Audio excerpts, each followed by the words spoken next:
Batman the Dark Knight is a Bolliger Mabillard floorless coaster at Six Flags New England. This B&M floorless coaster does not get much attention, but is it actually underrated? Find out in this review of Batman the Dark Knight. Bolliger Mabillard debuted the floorless coaster in 1999.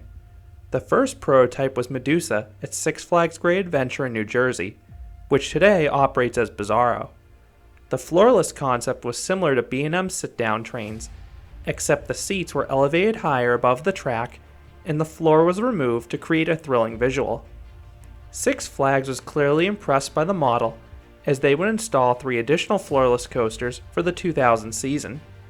After taking a 1-year hiatus from installing floorless coasters, Six Flags would purchase 2 more for the 2002 season.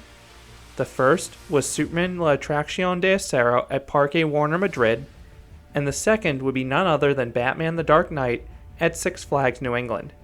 And this would be radically different than the other floorless coasters Six Flags had built to date. The other 5 floorless coasters Six Flags had erected had massive, sprawling layouts. All of them were nearly 150 feet, or 46 meters tall, with nearly 4,000 feet, or 1,219 meters of track. Six Flags New England was landlocked, and they did not have the land for a coaster of this scale. Instead, B&M was tasked with cramming a floorless coaster into the south end of the park, right up against the water park, and it would be the smallest floorless coaster B&M had built to that point.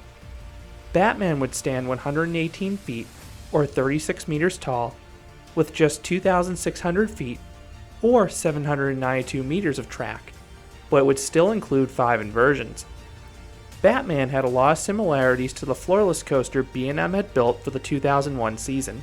Insane Speed at Janfusen Fancy World in Taiwan was a similarly compact ride, and it actually featured an identical start to Batman. Then in 2013, a Magica in India would open Hot Wheels Nitro, a B&M floorless coaster with similar stats and the same sequence of elements as Batman. Batman was a coaster that Six Flags New England really needed back in 2002. At that point, the park only had 7 roller coasters, and only 2 that actually inverted riders. You had Flashback, a Vekoma Boomerang, and Mind Eraser, a Vekoma SLC that is now known as Riddler Revenge. Both these Vekomas were notorious for delivering rough rides, so the park was sorely in need of a smooth looping coaster, and Batman certainly fit the bill. I suspect the park would have added a Batman the Ride inverted coaster clone, had they not already been home to an inverted coaster in Mind Eraser. Six Flags had added 8 of these Batman clones to their parks between 1992 and 2002. In fact, they added 2 more Batman the Ride clones for the 2002 season to their parks. But instead, Six Flags New England got a floorless coaster named Batman the Dark Knight, with a similarly compact layout, and ironically, this coaster was temporarily known as Batman the Ride. Back in 2008, Six Flags New England intended to build the Dark Knight, an indoor mock Wild Mouse themed to the Batman film being released that year. The floorless coaster was going to be named Batman the Ride to avoid confusion with the new attraction. However, the Wild Mouse coaster was actually cancelled after Six Flags New England didn't have the necessary permits to build the ride. This caused a chain reaction of events that sent the Dark Knight to Six Flags Mexico, resulted in Six Flags New England receiving the outdoor Wild Mouse in Gotham City Gauntlet Escape from Arkham Asylum, and Batman's name was reverted back to its original one in Batman the Dark Knight. Batman plays an impressive role in Six Flags New England's skyline as you walk towards the south end of the park.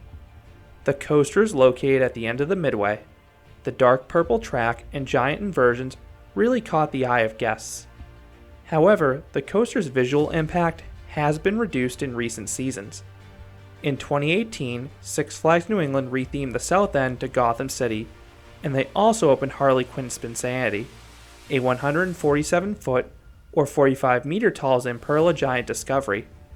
And this ride was plopped down right in front of Batman, but the B&M Floorless still looks great once you get a bit closer to it.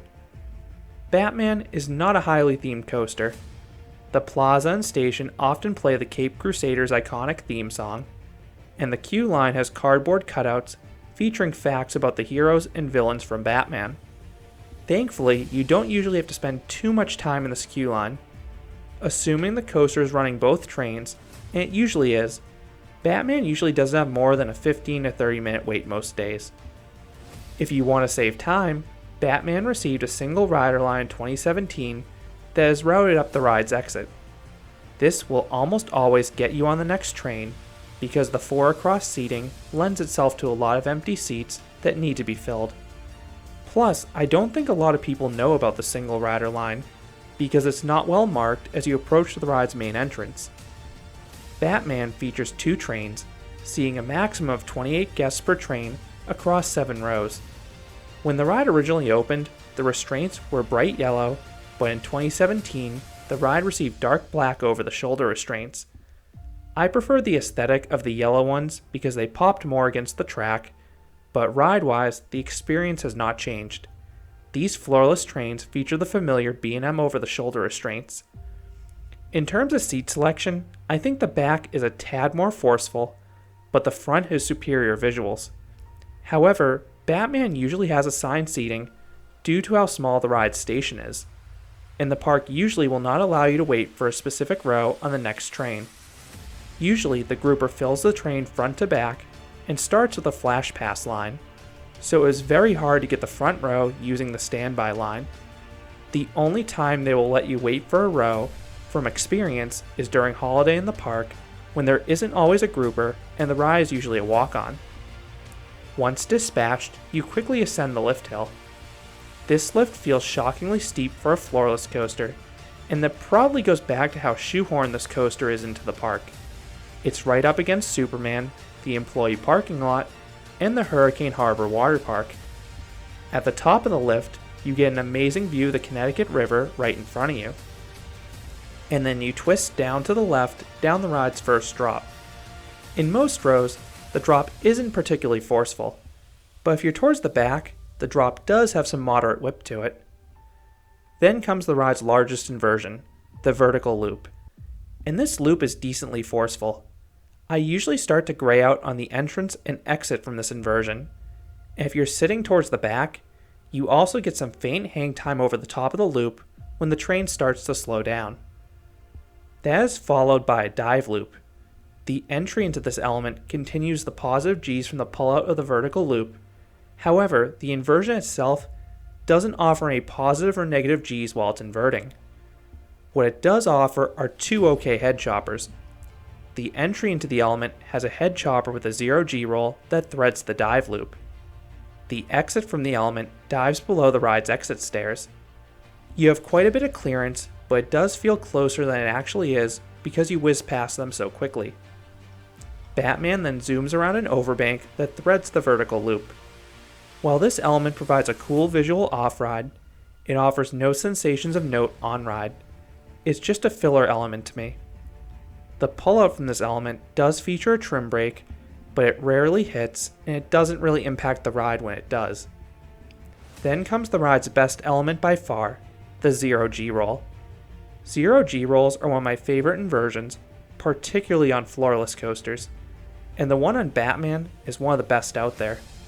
It's not quite as snappy as some of the other 0G rolls on the older B&M coasters, but the one on Batman seems to sustain the hang time longer. You levitate out of your seat for a good 2 to 3 seconds, and that's why I love it so much. Batman then charges around a low turn and heads through interlocking corkscrews. These corkscrews don't seem to have the same snap as B&M's older coasters in most rows. However, if you're sitting towards the back, you do get some decent whip through them. You then turn into the brake run, ending the ride. Over the years, I have heard some people criticize this coaster as being a headbanger for B&M standards. However, I've always found the coaster pretty smooth. The only section that can sometimes bang your head is the exit out of both corkscrews. For that reason, I just recommend leaning forwards during this part of the ride to eliminate the chance of whacking your head. So what would I rate Batman? I would give this coaster a 6 out of 10. While it is among the weakest B&M floorless coasters out there, Batman throws a lot of elements at riders relatively quickly. But outside of the vertical loop and 0G roll, I find quite a few of the elements to be underwhelming. compared to similar elements on B&M's other coasters. And that's a bit surprising to me because I would have expected this ride to be more forceful, considering how compact this ride is. However, it's still a decent coaster and one I try to ride each visit because it is re-rideable and smooth. So those are my thoughts on Batman the Dark Knight, the B&M Floorless coaster at Six Flags New England. Have you been on this looper? How do you think it compares to the other floorless coasters out there? I would love to hear your thoughts on this coaster down in the comments. If you enjoyed this review, I'd appreciate if you gave this video a like, and you consider subscribing because there'll be a lot more roller coaster and amusement park videos here at Canopy Coaster. Thanks for watching.